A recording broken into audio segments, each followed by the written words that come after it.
Ayan guys, yung ano natin guys, gasol.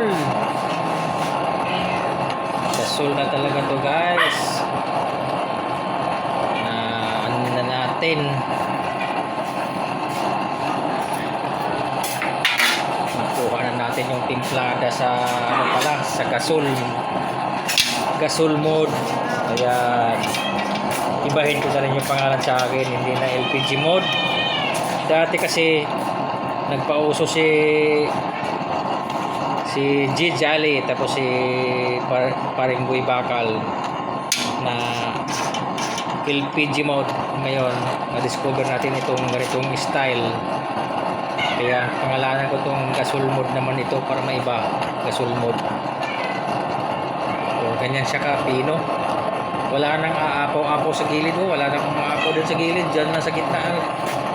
Tapos salangan naman guys. So ayun, pag sinalangan bumuka ang bulaklak. Grabe gasol.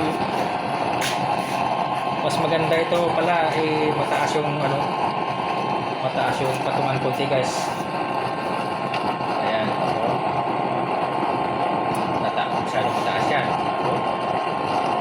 Wala kang makitang,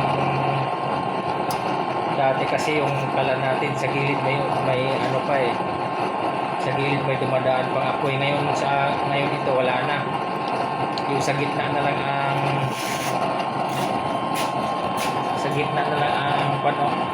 apoy niya, yung flame ng nozzle, yun na lang talagang may apoy. Ayan,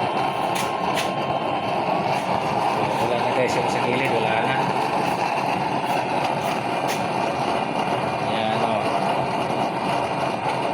Taas yan, halos hindi siya nakarating sa nakarating din pala kundi sa point,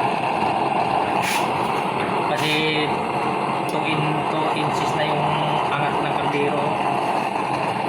Pero saglit lang kumulo din ito dahil pressurized na yan.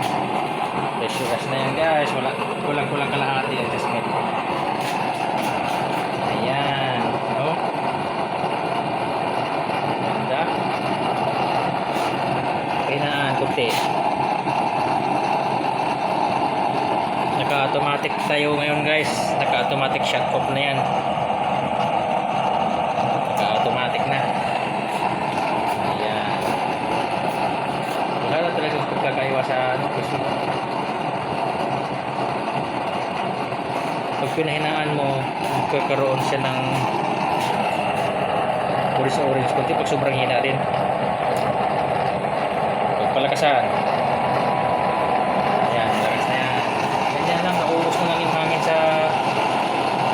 naubos na lang sa tuktok ng nozzle, sa top holes. Ayan, ano lang yung apoy sa top holes na lang. Yung galing sa ilalim, hindi na makarating sa taas. Parang nahaharangan parang naharangan sa flame na yan, baka. Hindi siya na makarating sa taas, naharangan.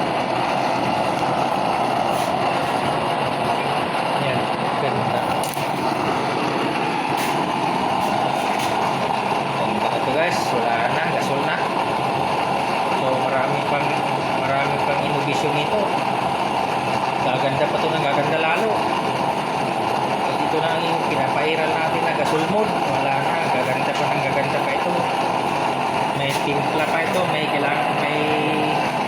marami pa itong timpla.